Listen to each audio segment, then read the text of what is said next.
گزشتہ تقاریر میں آپ کے سامنے تفصیلاً اپنی کم علمی کے اعتراف اور دہلیز سیدہ سے مانگی خیرات پہ اعتماد کے ساتھ میں نے مکمل کوشش کی کہ آپ کے سامنے اموی کرداروں کو، عباسی کرداروں کو اور امامت کو اجاگر کیا جائے۔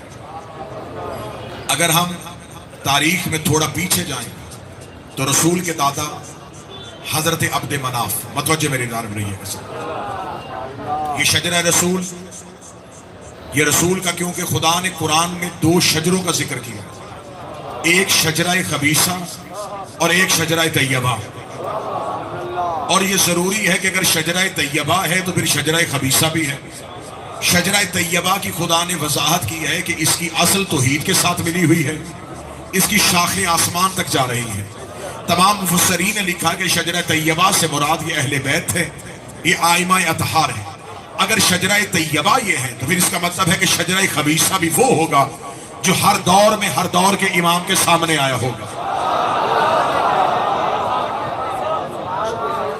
لہٰذا جو رسول کا مقدس ترین شجرہ ہے، حضرت آدم کے بعد شیس، شیس کے بعد انوش، انوش کے بعد کنان، کنان کے بعد مہلائیل، مہلائیل کے بعد بازر، بازر کے بعد ادریس، ادریس کے بعد اخنوخ، اخنوخ کے بعد مسلوشک، مسلوشک کے بعد مالک، مالک کے بعد نوح، نوح کے بعد ارفخشد، ارفخشد کے بعد شالک، شالک کے بعد عابر، عابر کے بعد فالک، فالک کے بعد ارغو، ارغو کے بعد ابراہیم، ابراہیم کے بعد اسماعیل، اسماعیل کے بعد کدار، کدار کے بعد بین، بین کے بعد حامل، حامل کے بعد یس، یس کے بعد یمسئی، یمسئی کے بعد عاد، عاد کے بعد عدنان، عدنان کے بعد معاد، معاد کے بعد مدرکہ، مدرکہ کے بعد خزیمہ، خزیمہ کے بعد کنانا، کنانا کے بعد نظر، نظر کے بعد مالک، مالک کے بعد غاب، غاب کے بعد فہر، فہر کے بعد لوی، لوی کے بعد کعب، کعب کے بعد کلاب، کلاب کے بعد زید، زید کے بعد کسا، اور کسا کے بعد عبد مناف۔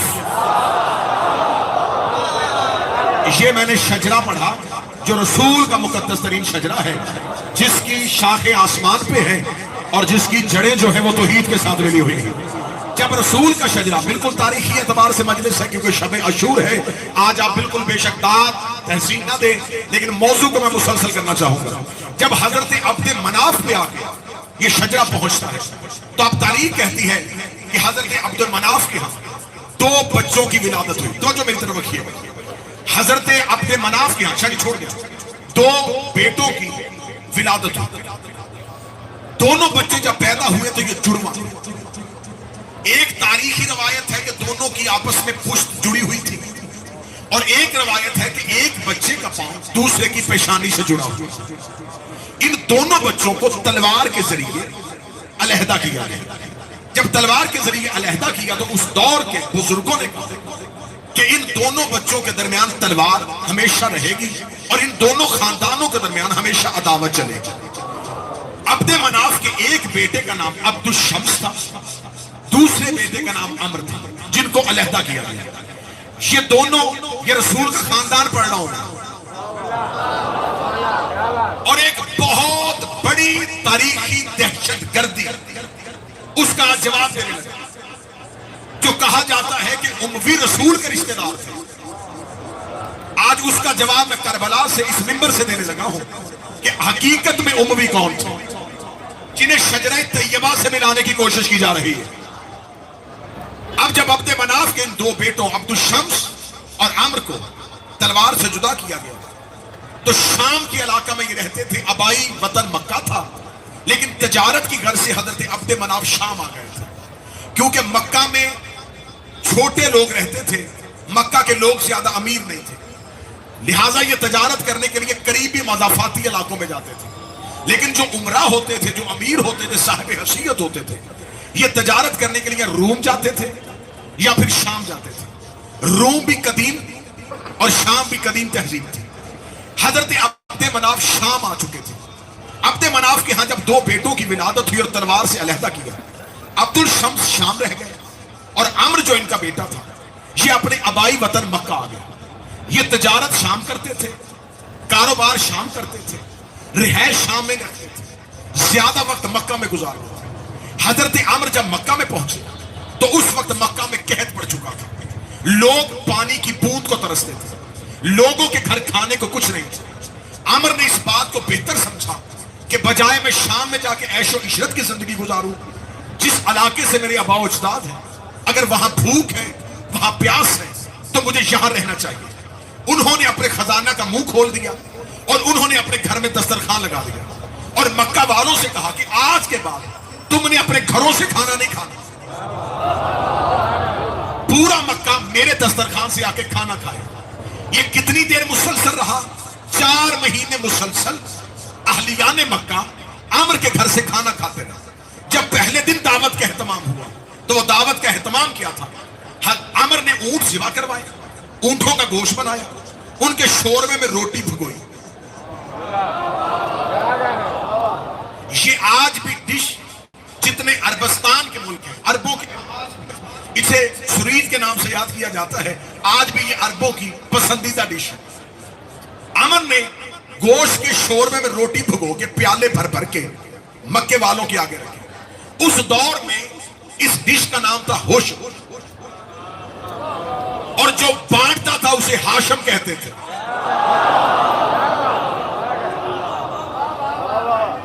اب یہ جو حضرت ہاشم رسول کے دادا تھے، ان کا نام ہاشم نہیں تھا، ان کی صفت ہاشم تھی۔ ہاشم کہتے ہیں ہوش میں کھلانے والا، شوربے میں بھگوئی روٹی کھلانے والا۔ اور یہ صفت ان میں ایسی آئی کہ سارے سخی بھی ہوئے اور سارے ہاشمی بھی ہوئے۔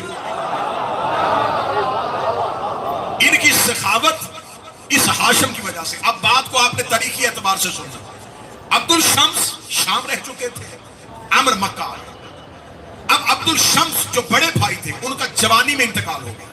تاریخی روایات ہے 30 یا 40 سال کی عمر کے درمیان ان کا انتقال ہو گیا۔ ان کی اولاد نہیں تھی، انہوں نے غلام پالا ہوا تھا۔ وہ غلام آخری وقت تک ان کی خدمت کرتا رہا، کیونکہ چھوٹا بھائی مکہ میں رہتا تھا۔ تو عبد الشمس اپنے تجارتی تمام امور اپنے غلام کے حوالے کیے کہ جب تک میرا بھائی واپس نہ آئے، اگر میں مر جاؤں تو میرے تجارتی امور کو تم نے اپنی زیر نگرانی کرنا۔ جس غلام کو انہوں نے پالا تھا، اس غلام کا نام تھا امیہ۔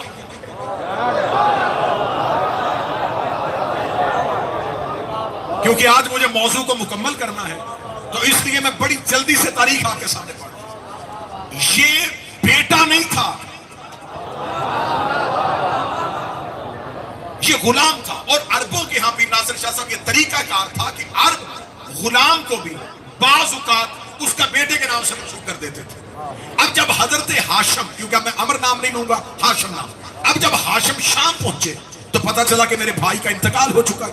ان کا سامان تجارت، ان کا کاروبار کس کے پاس ہے؟ ان کا غلام امیہ دیکھ رہا ہے۔ انہوں نے اس غلام سے کہا کہ میرے بھائی کا جتنا بھی کاروبار اور بزنس اور تجارت ہے وہ میرے حوالے کا۔ اس کا نہیں، کیونکہ انہوں نے مجھے بیٹا کہا تھا، لہٰذا وہ میرے نام لکھ کے، اس کا میں نگران ہوں۔ اب حضرت ہاشم اتنے بڑے تاجر تھے کہ انہیں اس سامان سے کوئی غرض اور غایت نہیں تھی، لیکن امیہ سے ہاشم کی دشمنی چل پڑی۔ اب جناب ہاشم شام رہے۔ جناب ہاشم کا ایک چھوٹا بھائی تھا مطلب۔ ہاشم کے ہاں بیٹے کی ولادت ہوئی تو ہاشم نے اپنے بھائی مطلب سے کہا کہ کیونکہ امیہ میرا دشمن بن گیا ہے، میں نہیں چاہتا کہ میرے مرنے کے بعد یہ میرے بیٹے کو اذیت ہے، تو لہٰذا تو میرے بیٹے کو لے کے مکہ چلا جا، مکہ ہمارا خاندان آباد ہے، وہاں میرا بیٹا محفوظ رہے گا۔ ہاشم کا چھوٹا بھائی مطلب حضرت ہاشم کے بیٹے کو گود میں اٹھا کے اونٹ میں بیٹھ کے مکہ کی طرف چلا گیا۔ جب مکہ میں پہنچا تو مکہ والوں نے ہاشم کے بیٹے کو نہیں دیکھا تھا، ہاشم کے بھائی مطلب کو جانتے تھے۔ انہوں نے مطلب کی گود میں بچہ دیکھا تو اسے کہا عبد المطلب، یعنی مطلب کا غلام۔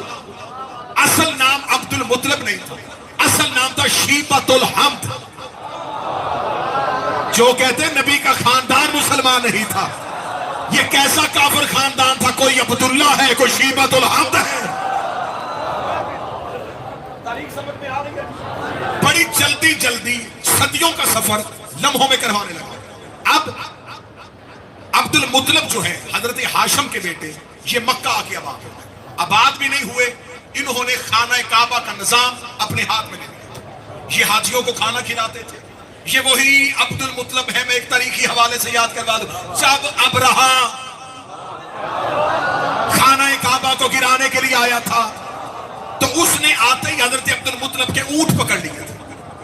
اور یہ ہاشمیوں کا طریقہ کار تھا کہ یہ اپنے اونٹوں کے گلے میں کلادہ نہیں ڈالتے تھے.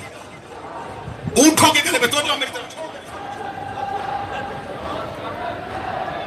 یہ اونٹوں کے گلے میں، آواز پیچھے تک آ رہی ہے جی؟ بس پیچھے تک آ رہی ہے. میں جلدی کروں کیونکہ بہت زیادہ دیر ہو گئی ہے.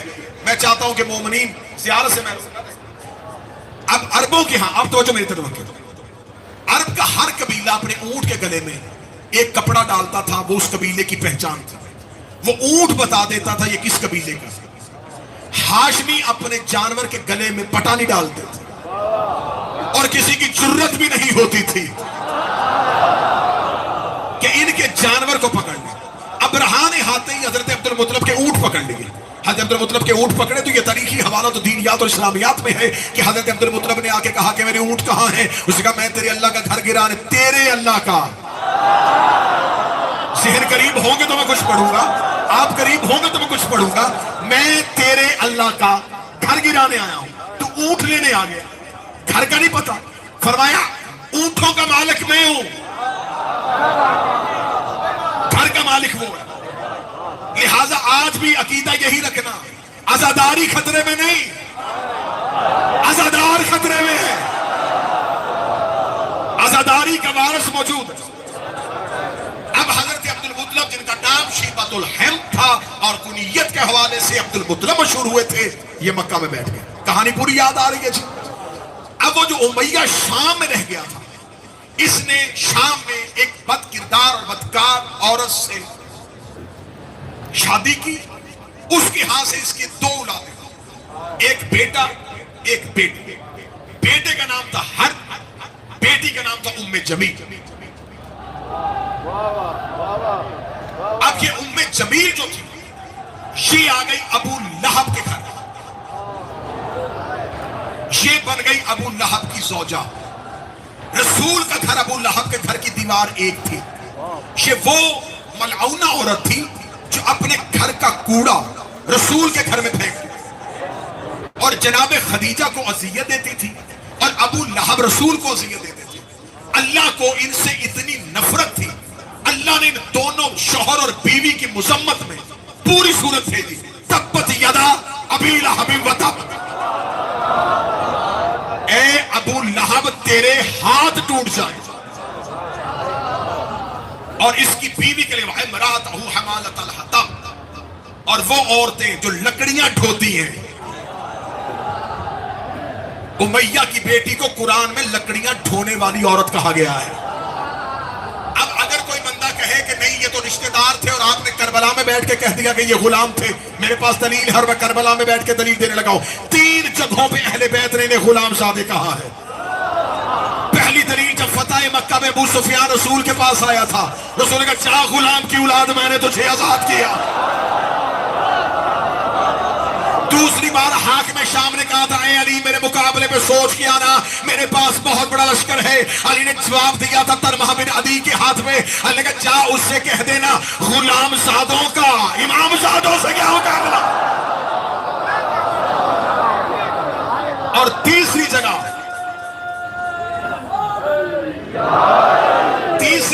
سیدہ عالیہ نے دمشق کے دربار میں کھڑے ہو یزید سے کہا تھا یبن عبد القاف، اور ہمارے آزاد کردہ غلام کے بیٹے.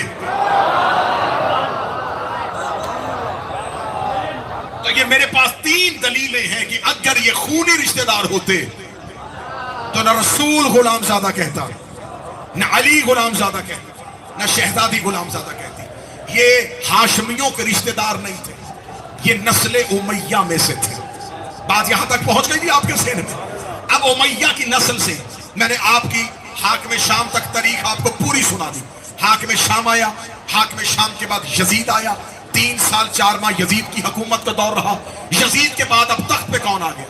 مروان بن حکم، جس کو رسول نے باپ سمیت مدینے سے نکالا تھا. مروان بن حکم کے بعد اس کا بیٹا عبد الملک بن مروان آ گیا. عبد الملک بن مروان کے بعد ولید بن عبد الملک، ولید بن عبد الملک کے بعد ہشام بن عبد الملک، ہشام بن عبد الملک کے بعد سلمان بن عبد الملک، سلمان بن عبد الملک کے بعد یزید بن عبد الملک، یزید بن عبد الملک کے بعد عمر ابن عبد العزیز آیا جس نے فدق اولاد فاطمہ کو واپس کیا تھا۔ ہم صرف گندے کردار نہیں بتائیں گے، اگر کسی نے اچھا بھی کیا ہے، اس نے فدق اولاد محمد کو واپس کیا۔ عمر بن عبد العزیز کا دور جاتا ہے، عمر بن عبد العزیز کے دور کے بعد منصور دوانکی آ جاتا ہے، منصور دوانکی کے بعد ہارون رشید آ جاتا ہے، ہارون رشید کے بعد مامور رشید آ جاتا ہے، مامور رشید کے بعد مہدی عباسی آ جاتا ہے، مہدی عباسی کے بعد ہادی عباسی آ جاتا ہے، پھر معتصم باللہ آ جاتا ہے، پھر محتسب باللہ آ جاتا ہے، پھر موثق باللہ آ جاتا ہے، پھر متوکل آ جاتا ہے، پھر معتمد آ جاتا ہے۔ ادھر خلافت کہاں سے چلی اور کہاں گیا گئی؟ ادھر عبد مناف کے بعد عبد المطلب آ جاتا ہے، عبد المطلب کے بعد عبداللہ آ جاتا ہے، عبداللہ کے ساتھ ابو طالب آ جاتا ہے، عبداللہ سے محمد آ جاتا ہے، ابو طالب سے علی آ جاتا ہے، ابو طالب کا بیٹا ہوتا ہے، محمد کی بیٹی ہوتی ہے، دونوں کی آپس میں شادی ہوتی ہے۔ ادھر سے حسن آ گیا، ادھر سے حسین آ گیا، ادھر سے سجاد آ گئے، ادھر سے باقر آ گئے۔